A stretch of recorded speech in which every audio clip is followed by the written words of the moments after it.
Hello സുഹൃത്തുക്കളെ, ഞാൻ മിഷാൽ കള്ളിയത്ത്.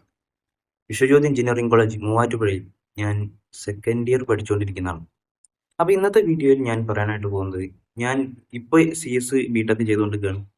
എന്തുകൊണ്ടാണ് ഞാൻ ഈ ബിടെക് എടുക്കാനുള്ള ഈ കാരണം എന്നുള്ളത്, ബിടെക് കമ്പ്യൂട്ടർ സയൻസ് തന്നെ എടുക്കാൻ കാരണം എന്താണ് എന്നാണ് ഇന്നത്തെ വീഡിയോയിൽ പറയാനായിട്ട് പോകുന്നത്. അപ്പോൾ ഞാൻ എൻ്റെ ഒരു ആഗ്രഹം, അതായത് എൻ്റെ ഒരു ആഗ്രഹം എന്നല്ല, ഞാൻ ആലോചിച്ചത് 10ാം ക്ലാസ്, എൻ്റെ ഒരു 10+2 ആ ഒരു സമയത്ത് ഞാൻ ആദ്യമേ ആലോചിച്ചത് ഞാൻ മെഡിക്കലിലോട്ട് എന്തായാലും പോണില്ല എന്നുള്ളത്. മെഡിക്കൽ, അതായത് MBBS-നോ ഇനിയിപ്പം BHMS ആണെങ്കിൽ എന്തിനും പോണില്ല, അതായത് ഡോക്ടർ മെഡിക്കൽ സംബന്ധമായിട്ടുള്ള ഒരു കോഴ്സിനും പോണില്ല എന്ന് ഞാൻ ആദ്യം തീരുമാനിച്ചു. കാരണം ബയോളജിയിൽ എനിക്ക് വലിയ ഐഡിയ ഇല്ല. പിന്നെ ബയോളജിയിൽ ഞാൻ കുറച്ചൊക്കെ ഒരു വീക്കും. അതുകൊണ്ട് തന്നെ ഞാൻ ആ ഒരു മേഖല ഞാൻ വിട്ടു. മെഡിക്കൽ വേണ്ടെന്ന് പറഞ്ഞു. അങ്ങനെയാണ് പിന്നെ ഞാൻ ആലോചിച്ചത് വേറെ വല്ല ഓപ്ഷനുകളും നമുക്ക് നോക്കാം. അങ്ങനെ എനിക്ക് ഇഷ്ടപ്പെട്ട ഒരുപാട് വിഷയങ്ങൾ ഞാൻ നോക്കി. അങ്ങനെ നോക്കിയ സമയത്ത് എനിക്ക് ഏറ്റവും ഇഷ്ടപ്പെട്ടത് ലാംഗ്വേജുകളാണ്. അതിലൊന്ന് അറബി. എൻ്റെ സെക്കൻഡ് ലാംഗ്വേജ് അറബി ആയിരുന്നു. അപ്പോൾ അറബി എനിക്ക് ഇഷ്ടമാണ്. പിന്നെ അതുപോലെ തന്നെ ഇംഗ്ലീഷും ഇഷ്ടമായിരുന്നു. പിന്നെ എനിക്ക് കുറച്ചൊക്കെ താല്പര്യം മാത്സും കുറച്ചൊക്കെ ഇഷ്ടപ്പെട്ടത്, അതായത് ഭയങ്കര ലെവലിലൊന്നും ഇല്ലെങ്കിലും അത്യാവശ്യം നമുക്ക് ഇഷ്ടപ്പെട്ട വിഷയമാണ് മാത്സും പിന്നെ ഫിസിക്സും. അപ്പോൾ പിന്നെ ഞാൻ ആദ്യം ആലോചിച്ചത് നമുക്ക് BA എടുത്തിട്ട് BA അറബിയോ BA ഇംഗ്ലീഷൊക്കെ എടുത്തിട്ട് ഡിഗ്രി ചെയ്യണോ എന്നുള്ളതാണ്. അപ്പോഴാണ് ഞാൻ ആലോചിച്ചത് നമുക്ക് ഇതൊക്കെ എടുത്താൽ പിന്നെ നമ്മൾ ടീച്ചിങ് മേഖലയിലോട്ട് പോകേണ്ടി വരും. പിന്നെ പഠിപ്പിക്കാൻ വലിയൊരു താല്പര്യം ഇല്ലാത്തതുകൊണ്ട് ഞാൻ പിന്നെ അത് ഒഴിവാക്കി.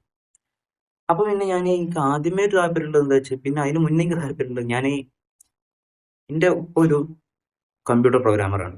അപ്പോൾ പിന്നെ ഉപ്പാൻ്റെ ഇതൊക്കെ കണ്ടിട്ട് നമ്മൾ ഈ സോഫ്റ്റ്വെയറും കാര്യങ്ങളൊക്കെ ഉണ്ടാക്കുന്നത് കാണുമ്പോൾ നമുക്കൊരു വെബ്സൈറ്റ് ഉണ്ടാക്കുക അല്ലെങ്കിൽ ഒരു ആപ്പ് ഉണ്ടാക്കുക, നമുക്കൊരു ആഗ്രഹം ഉണ്ടാവുമല്ലോ. അപ്പം പിന്നെ ഞാൻ 10ാം ക്ലാസ്, എനിക്ക് ഓർമ്മ തോന്നുന്നത്, ഞാൻ 10ാം ക്ലാസ് വെക്കേഷൻ്റെ സമയത്ത് ഞാൻ പൈത്തണിൻ്റെ ട്യൂട്ടോറിയൽ യൂട്യൂബിലൊരു വീഡിയോ ഉണ്ട്. അങ്ങനെ ഞാനൊരു സിമ്പിളായിട്ടൊരു കാൽക്കുലേറ്റർ ഉണ്ടാക്കി. അതായത് എനിക്കൊരു ഐഫോണിൻ്റെ കാൽക്കുലേറ്ററിൻ്റെ രൂപത്തിൽ ഞാനൊരു കാൽക്കുലേറ്റർ ഉണ്ടാക്കി. അതായത് പക്ഷെ അതിൽ കുറച്ച് ഒരു പോരായ്മകൾ ഉണ്ടായിരുന്നു. കാരണം ഐഫോണിൻ്റെ ഒരു വട്ടത്തിലാണെങ്കിൽ എൻ്റെത് ചതുരത്തിലായിരുന്നു. കളറും കാര്യങ്ങളൊക്കെ ഒന്നായിരുന്നു. പിന്നെ 5 സംഖ്യ കൂട്ടിയാൽ ആ വാല്യൂ കിട്ടുക. അങ്ങനെ കാര്യങ്ങളൊക്കെ കറക്റ്റ് ആയിരുന്നു. പക്ഷെ ഡിസൈനിങ് കുറച്ചുകൂടി ഒന്ന് മെച്ചപ്പെടുത്തേണ്ടതായിരുന്നു. അപ്പോൾ അങ്ങനെ എനിക്ക് ഒരു ആഗ്രഹം, ഒന്ന് സോഫ്റ്റ്വെയർ എഞ്ചിനീയർ ആവുക എന്നുള്ളത് എൻ്റെ ഒരു ആഗ്രഹം. അങ്ങനെ പിന്നെയാണ് ഞാൻ ഏതായാലും മെഡിക്കൽ വേണ്ടെന്ന് വിചാരിച്ചിട്ട് പിന്നെ ഞാൻ BA ഒക്കെ ഒഴിവാക്കി. പിന്നെ BCA വേണം. ഇപ്പം നമുക്കിതിന് എഞ്ചിനീയർ ആവാൻ ഇപ്പം ബിടെക് തന്നെ വേണമെന്ന് നമുക്ക് ആദ്യം അറിയില്ല. അപ്പം പിന്നെ ഞാൻ BCA വേണം നമുക്ക്, അതാണല്ലോ ബാച്ചുലർ ഓഫ് കമ്പ്യൂട്ടർ ആപ്ലിക്കേഷൻ.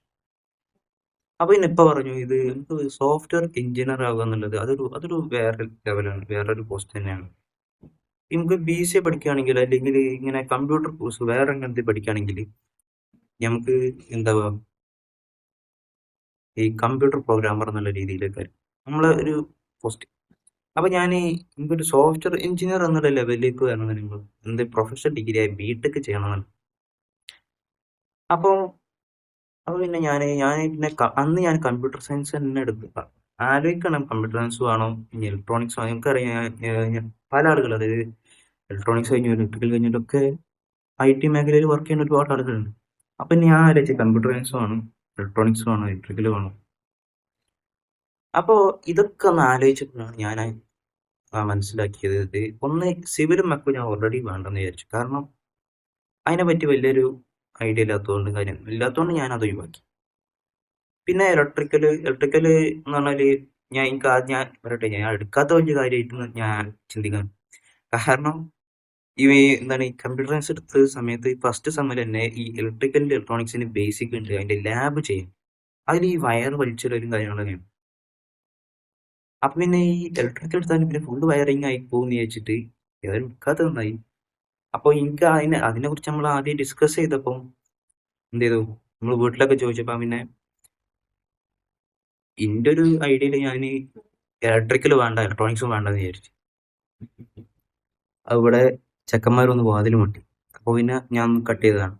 അപ്പൊ എന്താന്ന് വെച്ചാല് അപ്പൊ പിന്നെ എനിക്ക് ആദ്യം അറിയാം ഇലക്ട്രിക്കൽ ആണല്ലോ, അപ്പൊ അത്ര വലിയ സുഖം ഉണ്ടാവില്ല വെച്ചിട്ട് വയറിങ്ങും കാര്യങ്ങളൊക്കെ ഇലക്ട്രോണിക്സും ഒക്കെ അതുപോലെ തന്നെ ആയിരിക്കും വെച്ചിട്ട് അപ്പൊ അതെല്ലാം ഒഴിവാക്കി. എനിക്ക് ഏറെക്കുറെ താല്പര്യമുള്ളത് കോഡിങ് ആയതുകൊണ്ടും പിന്നെ നമുക്കൊരു എന്താണ് ഒരു വെബ് ഡെവലപ്പർ, ഒരു ഫുൾ സ്റ്റാക്ക് ഡെവലപ്പർ അങ്ങനെ ആവണം എന്നുള്ള താല്പര്യം കൊണ്ട് നമ്മൾ എന്ത് ചെയ്തു, ഞാൻ എന്ത് ചെയ്തു, കമ്പ്യൂട്ടർ സയൻസ് തന്നെ എടുത്തു. അപ്പൊ എന്റെ ഒരു ആഗ്രഹം കൊണ്ടാണ് ഞാൻ എന്ത് ചെയ്തത്, കമ്പ്യൂട്ടർ സയൻസ് നമുക്കൊരു ബിടെക് എടുക്കണം, അതായത് കമ്പ്യൂട്ടർ സയൻസ് സോഫ്റ്റ്വെയർ എഞ്ചിനീയർ ആവണം എന്നുള്ള ആഗ്രഹം കൊണ്ട് ഞാൻ പിന്നെ കമ്പ്യൂട്ടർ സയൻസ് എടുത്തു. ഇപ്പൊ കമ്പ്യൂട്ടർ സയൻസ് എടുത്തിട്ട് ഇപ്പൊ സെക്കൻഡ് ഇയർ ആയി.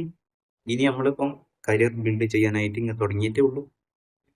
ഇപ്പം അപ്പൊ ഞാൻ ഇപ്പൊ എന്താന്ന് വെച്ചാല് ഇപ്പം ബിടെക് കമ്പ്യൂട്ടർ സയൻസിൽ ഇപ്പൊ എന്തൊക്കെ പഠിക്കുക വെച്ചാല് ഇപ്പം വളരെ എളുപ്പമാണെന്ന് വെച്ചാൽ വളരെ എളുപ്പമൊന്നുമല്ല. മറ്റുള്ള വിഷയങ്ങൾ കുറച്ചുകൂടി കട്ടിയാണെങ്കിലും, അതായത് ഇലക്ട്രിക്കൽ ഇലക്ട്രോണിക്സ് ഒക്കെ കുറച്ചുകൂടി കട്ടിയാണ്, ഇൻട്രസ്റ്റ് ഉള്ളവരൊക്കെ ആണെങ്കിൽ പക്ഷെ കുഴപ്പമായി. പക്ഷെ എന്നാലും കുഴപ്പമില്ലാതെ കമ്പ്യൂട്ടർ സയൻസ് എന്ന് പറഞ്ഞാൽ വലിയ കുഴപ്പമൊന്നുമില്ല. നമുക്ക് കുറച്ചൊരു ലോജിക്കൽ സ്കിൽസ് ഇതിലൊക്കെ വേണമെന്നില്ല. അപ്പൊ എനിക്ക് ഈ സെമ്മിലും മനസ്സിലായത് ഇപ്പം നമുക്ക് ഈ സെമ്മിൽ തേർഡ് സെമ്മിലൊക്കെ നമുക്ക് മനസ്സിലായത് ഫസ്റ്റ് ഇയറിലൊക്കെ ബേസിക് ആയിട്ടുള്ള കാര്യങ്ങളാണ്. അതായത് നമുക്ക് ഫിസിക്സും കെമിസ്ട്രിയും പിന്നെ ബേസിക്സ് ഓഫ് ഇലക്ട്രിക്കൽ ഇലക്ട്രോണിക്സ് പിന്നെ അങ്ങനത്തെ കാര്യങ്ങളാണ്. പിന്നെ കമ്പ്യൂട്ടർ സയൻസുമായി ബന്ധപ്പെട്ടുള്ള വിഷയങ്ങൾ എന്ന് പറയുമ്പോൾ അത് കുറച്ചൊക്കെ തന്നെ ഫൗണ്ടേഷൻസ് കാര്യങ്ങൾ അങ്ങനെയൊക്കെ ആയിട്ട്. അപ്പൊ ഈ സെമ്മിൽ കയറിയപ്പോൾ കുറച്ച് എനിക്ക് തോന്നി കുറച്ചുകൂടി ലോജിക്കൽ സ്കില്ല് എന്നൊരു വേണം. നമുക്ക് കുറച്ചുകൂടി നല്ലൊരു കുറച്ചുകൂടെ തിങ്കിങ് നമുക്ക് ഇപ്പൊ പ്രാവശ്യം നമുക്ക് DS ആണ് വിഷയമാണ്. ഇപ്പം ഡാറ്റ സ്ട്രക്ചർ എന്ന് പറയുന്നത് അതൊന്നും കൂടി ഒരു കുറച്ച് ലോജിക്കൽ ബിൽഡ് ചെയ്യേണ്ട വിഷയമാണ്. അങ്ങനെ ഇപ്പം ഈ സെമ്മിൽ നമുക്ക് കുറച്ച് ലോജിക്കൽ വിഷയങ്ങളാണ് തോന്നുന്നത്. അപ്പൊ അതിനെ കുറിച്ചൊക്കെ നമുക്ക് പിന്നെ ഒരു വീഡിയോ നമുക്ക് പറയാം. അപ്പൊ ഇന്നത്തെ വീഡിയോ ഞാൻ ഇവിടെ അവസാനിപ്പിക്കുകയാണ്. നമുക്ക് ഇനി അടുത്ത വീഡിയോ കാണാം. അപ്പൊ എല്ലാവർക്കും ഗുഡ് ബൈ.